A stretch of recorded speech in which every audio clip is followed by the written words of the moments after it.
Hello, Cookie Runners, and welcome to the Unofficial Jambound audiobook made by me, Gallows Calibrator, on YouTube. Jambound was written by Jamma/Anonymous on AO3. I am reading from the Jambound print-ready edition published by Duke of Tears. The rating of Jambound is teen and up. There are no archive warnings. It is a MM, so male x male fic, in the Cookie Run fandom. It is a shadowvanilla fan fiction.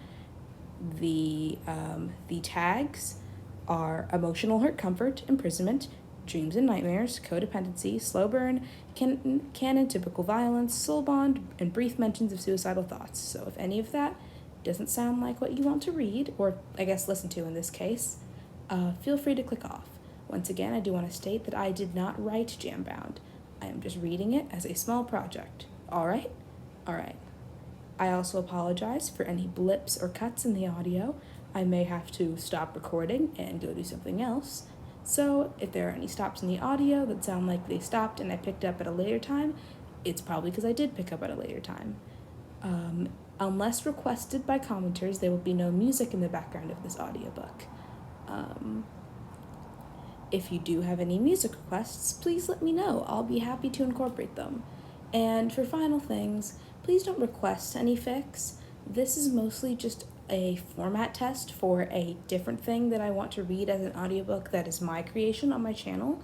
However, I do have a genuine passion for the fanfiction Jambound, so I wanted to do a little read-through of it. I will be doing every chapter from chapter 1 all the way down to chapter 32. So if you like Jambound and you like this audiobook, stay tuned for it. That's all I have to say. Enjoy. The room is too bright. It's quaint in a nauseating sort of way. Polished floors glint from the gleaming honeycomb chandeliers overhead and make him squint. A few vases sprinkled here and there, filling the room with a sickeningly sweet scent. Even a waffle cone headrest framing the silken sheets of a neatly tucked bed. Outside, the golden sun gleams, the gentle rays of light spilling past curtains that waver in the afternoon breeze. It's meant to be beautiful, luxurious, welcoming. With one sweep of his cane, Shadowmilk tears it apart. To his credit, Pure Vanilla does not flinch. He stands patiently in the doorway, watching as Shadowmilk throws the curtains shut and flings dressers across the floor.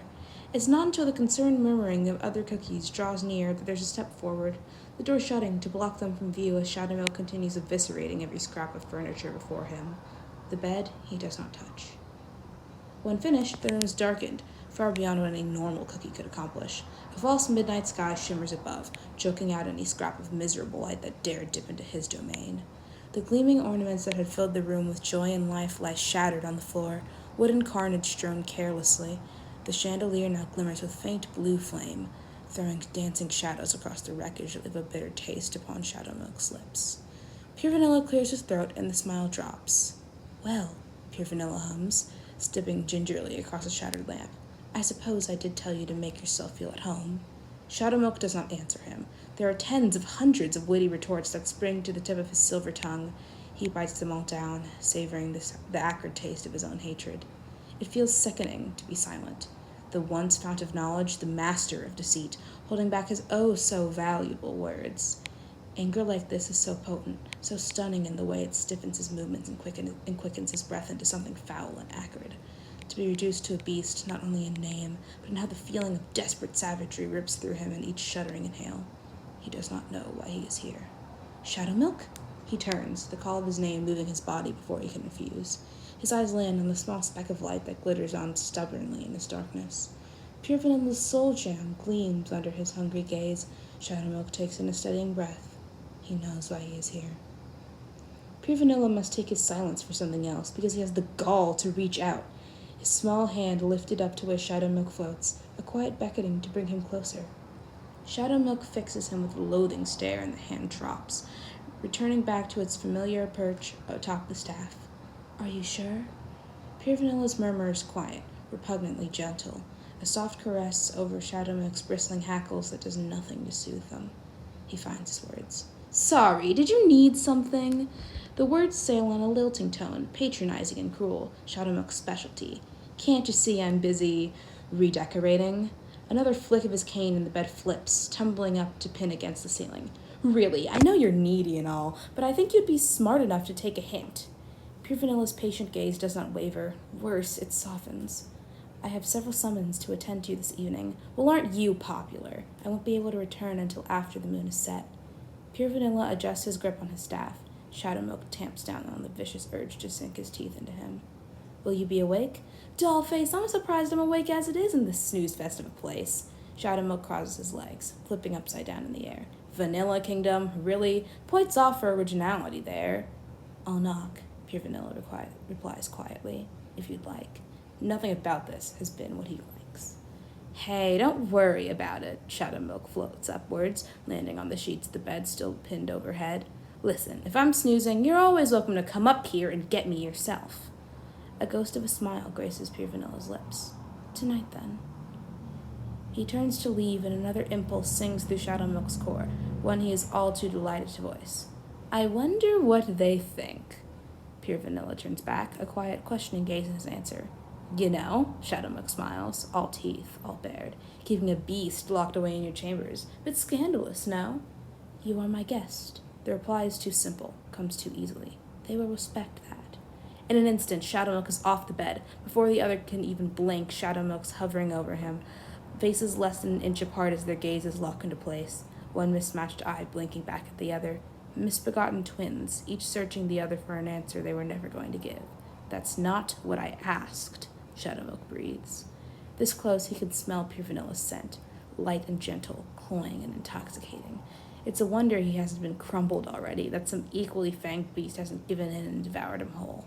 Shadowmilk still might. He hasn't decided. Pure Vanilla swallows. Shadowmilk traces the movement from the corner of his eyes. I asked, Shadowmilk hisses, what they think. He keeps pinning Pure Vanilla with his gaze, unrelenting even as the other softens in return. So trapped in the mirror of their eyes, he doesn't even feel the gentle touch on his cheek. Not until Pure Vanilla murmurs back. What will you make them think? A moment passes, a single droplet of time, unsuspended, wherein the only sound Shadowmilk hears is the quiet huff of their breaths intermingling, the only sensation of the warmth of a hand caressing his cheek. Outside, a bird caws, and the time starts anew. Shadowmilk sneers, shoving the hand away. He turns his back to the other, floating up towards his bed, as a soft sigh sounds from below. It is a small mercy that Pure Vanilla accepts the rejection without a fight. The click of that door closing behind him is like a bell tolling relief. Shadowmilk lets out a sigh of his own, flopping haphazardly on the bed. He stares up at the ceiling, watching the illusionary twilight of his own making shift and swirl in a myriad of gloom and miasma. His hands find purchase in the sheets, absent-mindedly tugging on them until they lay loose and disheveled at his back. Really? Tucking in the sheets for the master to seat the Lord of Chaos? How laughable. Hours pass, or they must anyway. Shadowmilk spent it all staring into the void, twirling his wrist and boredly watching apparitions of cookies squeal and crumble beneath the jaws of wolves, dragons his own sometimes. It's tiresome, a tiny ball in the throbbing sore of his mounting frustration. His growing headache isn't helping, but, well, that's a wound of his own doing. He'd been the one to send Pure Vanilla off in a huff, and he hadn't even gotten a sliver of anger from the other for his troubles. It's the gentle creak of the door that breaks his daze, making him sit upright in bed. There's a pause, then 2 gentle knocks, causing a sly smile to flit across Shadowmilk's face. You know, he calls, twisting his head like an owl, one is supposed to knock before entering? There's a small laugh in reply, and Pure Vanilla looks tired. The dark coloring under his eyes are almost comical. Even the effort he exerts to close the door seems to come with a slight tremble. He heaves a sigh that feels too large to come from such a frail body, following it up with another short laugh. My apologies, he rasps, directing his gaze upwards. Today was more involved than I had expected. Oh golly, oh me, oh my! Shadowmilk snaps his neck back into place, lowering to the ground until he can float eye to eye with the other. Why, Pure Vanilla, you look... His grin widens, sharp and vicious. Absolutely terrible.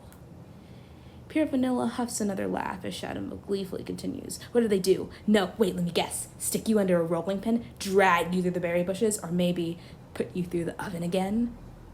It certainly feels like it. Pure Vanilla reaches up, removing his crown and hanging it on the splintered remains of a coat rack. I wouldn't say no to the warmth of an oven anyway. It's still freezing in here. Still, his hands reach for the clasp of his cloak. Shadowmook's gaze traces his movements as he shrugs off the heavy garments, depositing them carelessly on the floor. The view is amusing, almost pleasing in a way, if not for the familiar glint of the soul gem brooch as it's dutifully refastened to Pure Vanilla's robe. Shadowmook tears his eyes away from it, slipping back into his wicked smile as he presses, "Well, come on now. Don't spare the details from little old me. It's been so boring. At least you could do me. You could at least do me the favor of telling me all about how miserable you were today." "Not miserable," Pure Vanilla corrects, dusting off his robe. "Just tiring. One of the younger cookies accidentally set off a golem, and in their haste to escape, brought it to the city proper." He then looks up, mouth opening to speak again, before falling abruptly silent at the scowl Shadowmook is levying at him. "You mean to tell me," Shadowmook says slowly, dangerously, "that there was a golem running loose in your oh-so-precious kingdom, and you didn't even think to invite me?" Pure Vanilla perks a curious brow. "I didn't think you'd be interested in helping with that sort of thing. I didn't say it would help." Pure Vanilla hums in reply. He takes a step forward, and they both know what it is. Seeking acknowledgement, permission, an offer, a request for something that's growing long overdue. Shadowmook doesn't mimic the motion. He's stubborn. Sue him. "And to think," he mutters sourly, "you were having such a good time talking about how awful you looked." Another sigh, and Pure Vanilla steps forward again, crossing a room until they stand less than a foot apart. It's meaningless. Shadowmook can float as high and as away as he pleases, but it is a gesture nonetheless.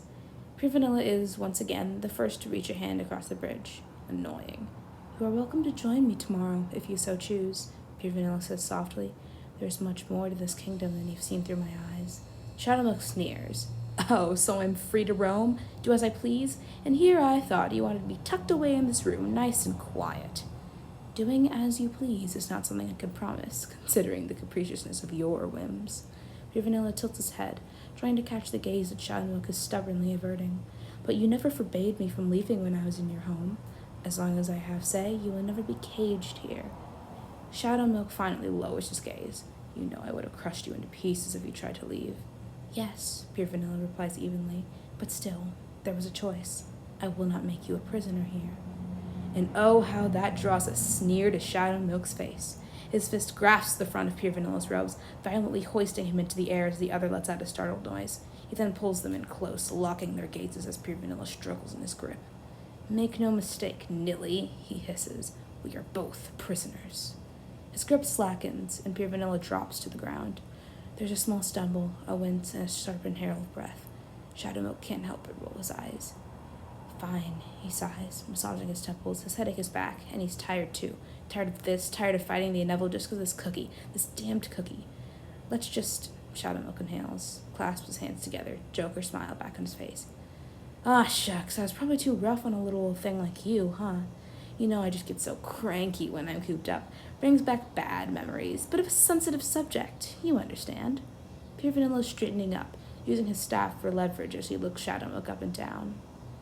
Quiet wariness replacing what had been an open hand.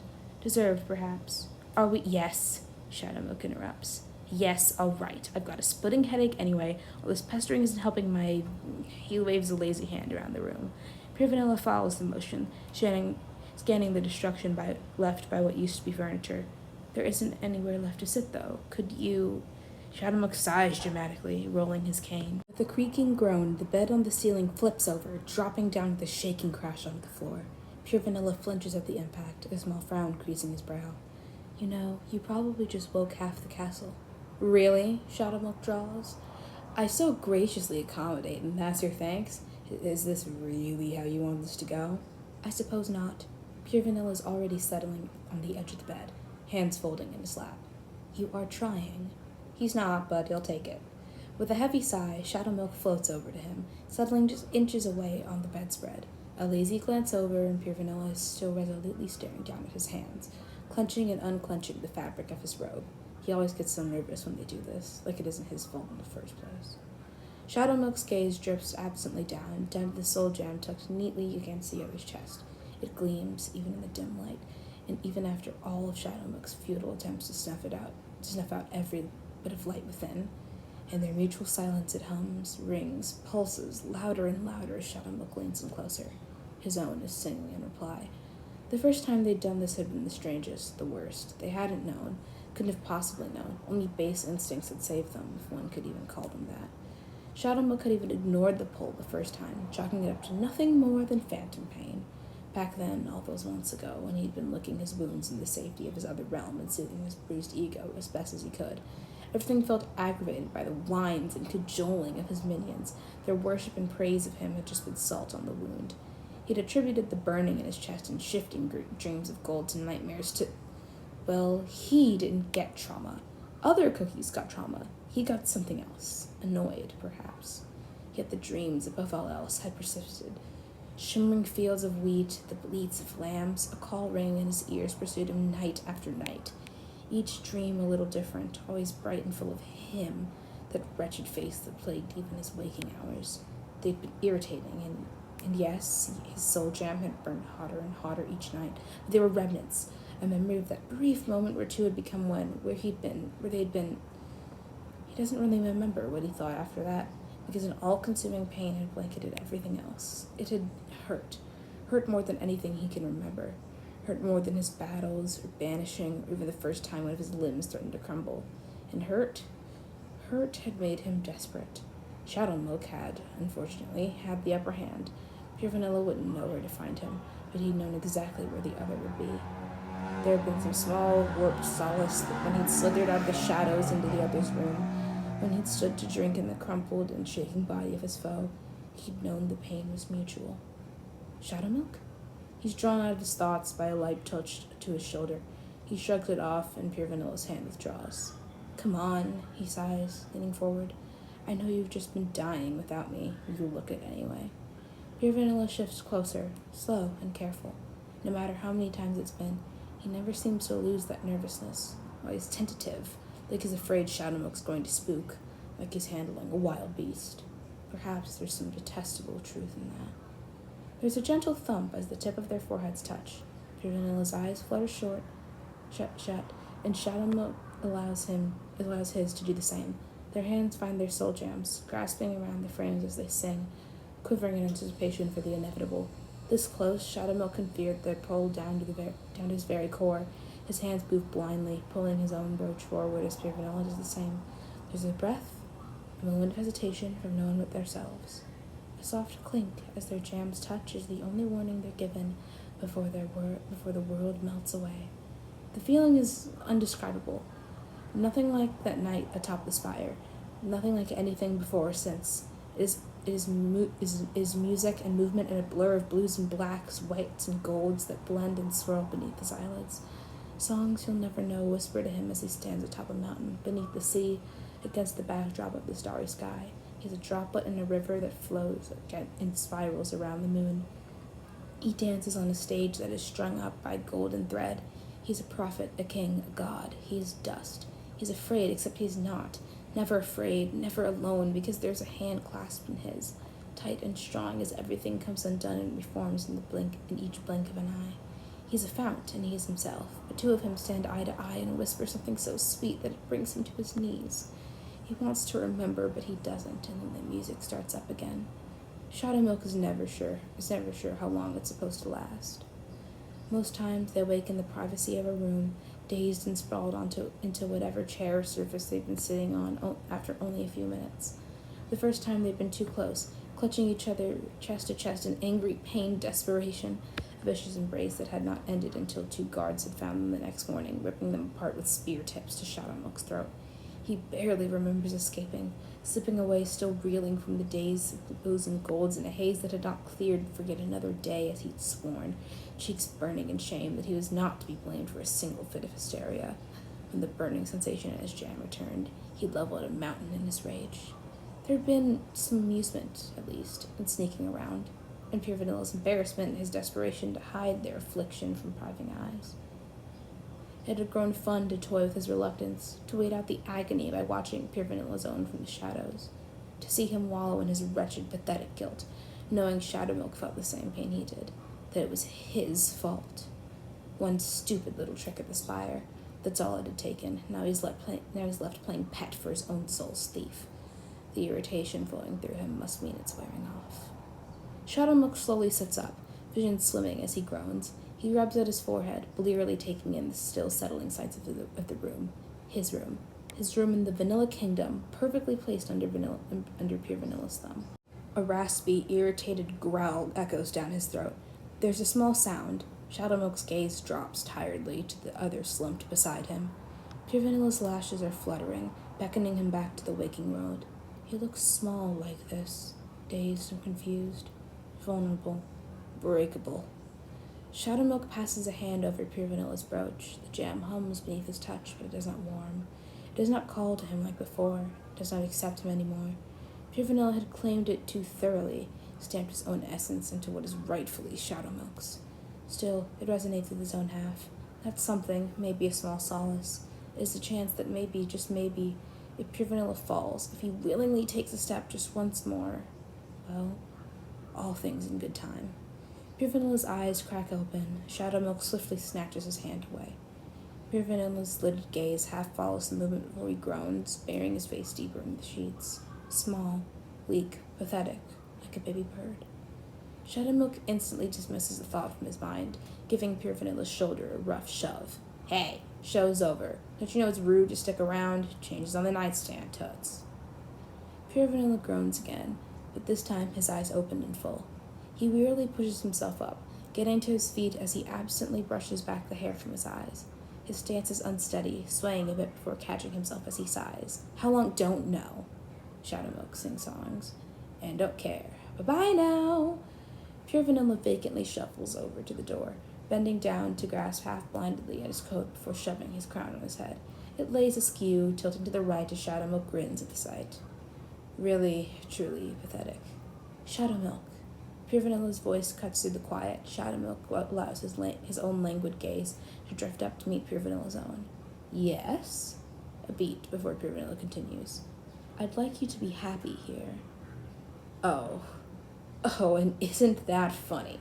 A wicked smile creases Shadowmook's lips. A bubble of laughter slips past, then another and another. His throat clenches, a slew of giggles bursting out like a dam crumbling at his feet. He laughs and laughs and laughs, side aching and chest heaving as he falls forward, clutching at himself as peals of laughter tear through him. Oh, it feels good to laugh like that. By the time Shadowmook, wiping at his eyes, still grinning ear to ear, Pure Vanilla has dressed in full, waiting at the edge of the door and watching him with tired eyes. It's to his credit that he hasn't left yet. Pure Vanilla did make for a wonderful audience when he chose to. Oh, Shadowmook sighs, another giggle trickling out as he stands. Oh, you always did know how to make me laugh, silly Nilly, pretending like you don't know why I'm here. He glides upwards, hovering high above as he looks down at Pure Vanilla and bares his teeth in a wicked grin. Dollface, this room is just the appetizer. The amuse-bouche for what I'm going to do to your tiny, insignificant speck of a kingdom that you have so graciously welcomed me into with open arms. He tilts his head, neck cracking as his smile widens. After all, what are friends for if not to liven up each other's day? Pure Vanilla's patient stare is ready. The only sign he's listening is the straightening of his back as he holds Shadowmook's gaze. What? Shadowmook presses. Nothing to say? Not my fault we're bound, now is it? I'd say my version of our, cosmic intertwining went a lot better than yours. Regretful, are we? Tomorrow. Shadowmook lifts his head farther, slipping the joints entirely. Tomorrow what? Tomorrow, Pure Vanilla continues, my evening will be free. After the sun sets, there's a blue moon garden I'd like to take you to. Huh? I've never been, but White Lily says it's very beautiful at night. Pure Vanilla turns towards the door, palm on the handle. I think you'll like it. Shadowmook's eyes narrow to slits. Get out!